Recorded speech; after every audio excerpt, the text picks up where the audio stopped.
Welcome back to the Nowhere Emporium. We're up to chapter 23 today, which is called Creation.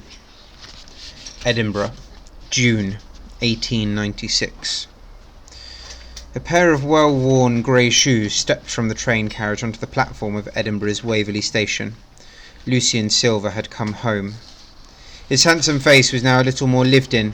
The hair was a tangle of wild waves, the chin dotted with dark stubble. He stayed for a few days in a modest hotel near the centre of the city. He walked the wide streets, occasionally stumbling upon a building or a point of view that would spark hazy memories of rare trips outside the walls of Castleford Home for Lost Boys. On his third day, Lucian discovered an empty building in one of Edinburgh's narrow back streets. He asked around, learning that the shop belonged to an elderly baker who had retired and left it empty. On the morning of Lucian's fourth day back in Edinburgh, word of something remarkable began to spread. The old baker's shop was gone.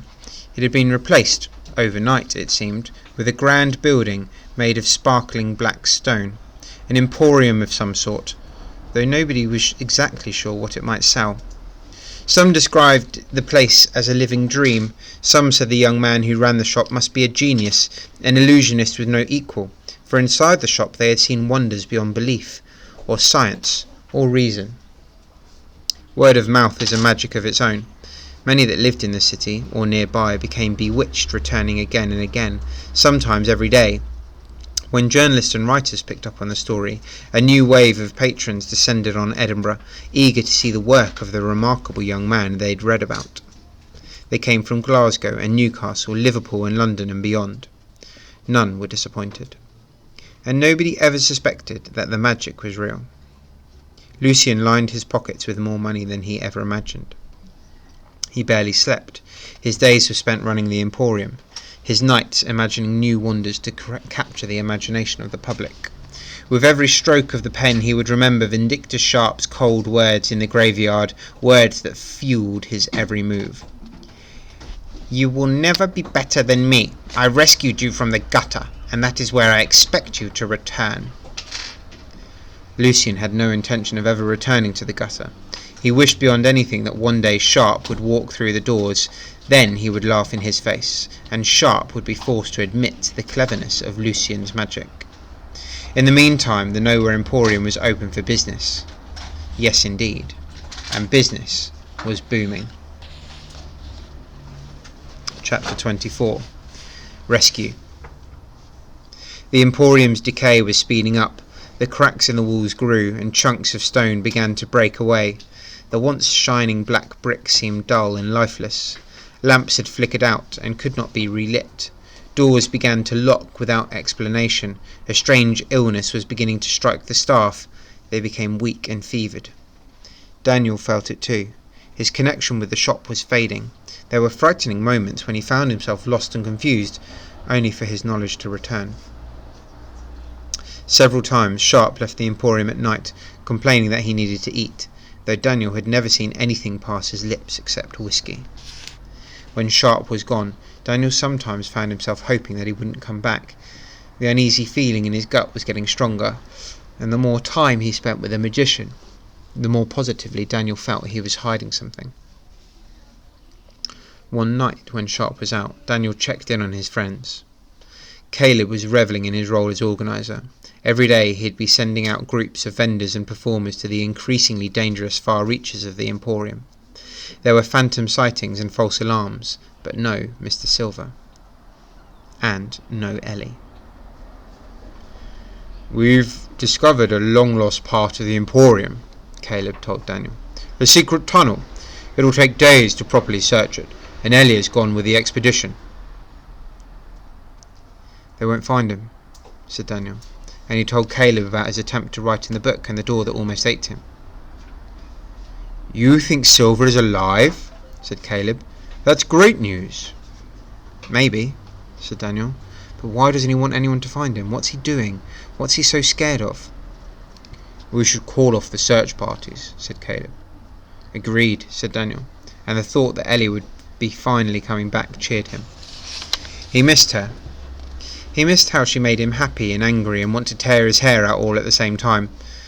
and he'd been terrified that something would happen to her, that she'd be caught in one of the crumbling wonders as it self-destructed. He hoped she'd be able to help him work out what was going on, and just having her around would make him less nervous about spending time with Sharp.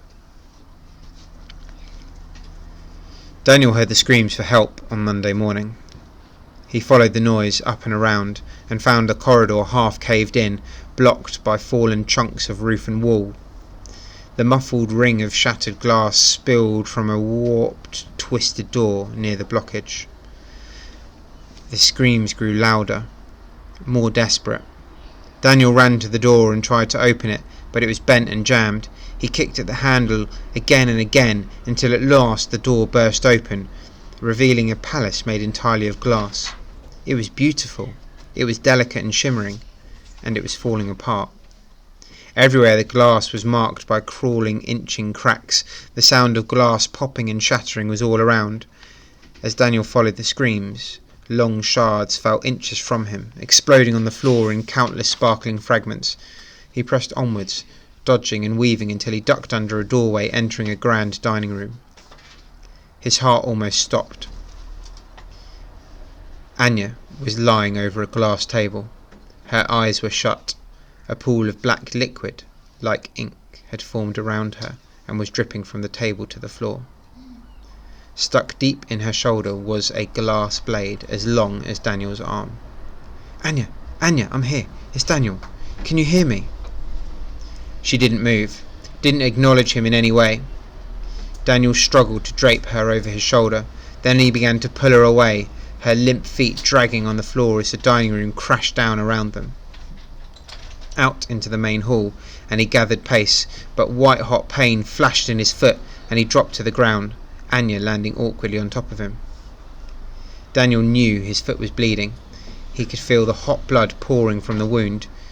He also knew if he didn't get Anya out, they'd both be struck many times over with razor-sharp glass. As the shattering roar became unbearable, he stumbled up and dragged Anya through the door, jamming it shut behind.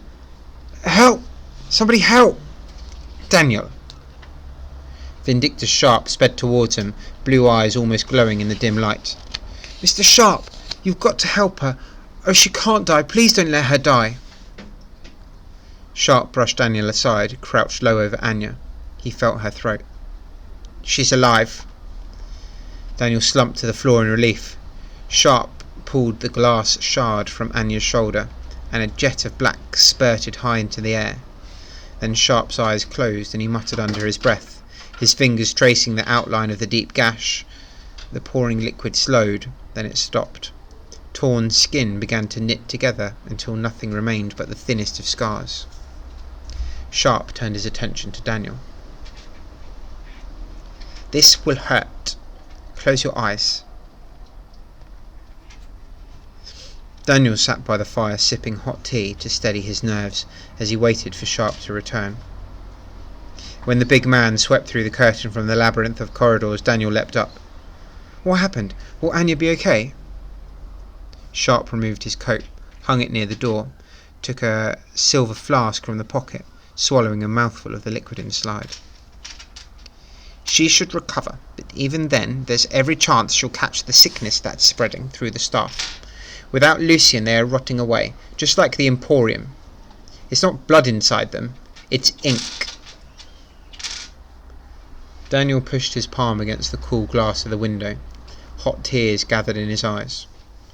Why was it that everything he loved or cared about or depended on went away in the end? What was wrong with him? Sharp said, "I don't believe there's much time left." His big hands were pressed together, like he was praying. "We need to find Lucien, now." Daniel shook his head. "I've been thinking. Mr. Silver has always done what's best for this place. Why would he stop now? If I'm right, and he doesn't want to be found, then there must be a reason. I trust him." "Do you trust him enough to die here if you're wrong?" said Sharp. "Look, Lucien is ill. You said so yourself. He might not be thinking clearly. He might have gone mad for all we know. If we don't find him, I promise you, everything in this shop, including your friends, will be gone. and you're going to have to start thinking about life outside the Emporium again." Daniel stared desperately. "I don't want to leave." "Then help me." "How?" Sharp let out a deep sigh. "I know Lucian better than anyone. I know how his mind works. Perhaps if I were to study the Book of Wonders, I might find something that you have missed. The tiniest clue can make all the difference." Daniel reached for his pocket. He brought the book out and stared at the battered cover. He was tired and frightened and confused. Could Sharp be right? Was it possible Mr. Silver was losing his mind? "It is your decision," said Sharp. "If you do not wish me to have the book, I understand." He pointed to the gold watch on his wrist. "But time is running out, and consider this. How would you feel if the Emporium slipped away and you knew that you had not done everything in your power to save it, to save your friends?" Daniel's hand trembled as he clutched the book. Sharp was right. How could he ignore any chance, no matter how small, of saving his home and the people who had filled his life with magic? He held out the Book of Wonders. Sharp stared at it. He licked his lips, reaching out hungry fingers. Just like that, the Book of Wonders was gone, nestling in Sharp's hands. "How can I help?" Daniel asked. Sharp tore his eyes from the book. "Oh, I insist on doing this alone, boy. I won't achieve much with you staring over my shoulder. Besides, you've been through quite an ordeal today. It's best if you rest." As Sharp spoke, Daniel's eyelids grew heavy, and tiredness weighed upon his shoulders. "You'll tell me if you find anything," he managed to say through a yawn as he slumped into a dusty old armchair near the window. Sharp flashed those white teeth.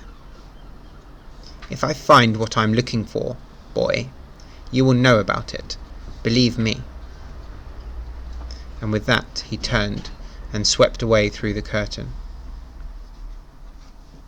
Daniel watched after him. Somewhere in the back of his head something was screaming out at him, but he did not care anymore. Tiredness wrapped around him, suffocating the world, and he curled up in the deep chair and closed his eyes.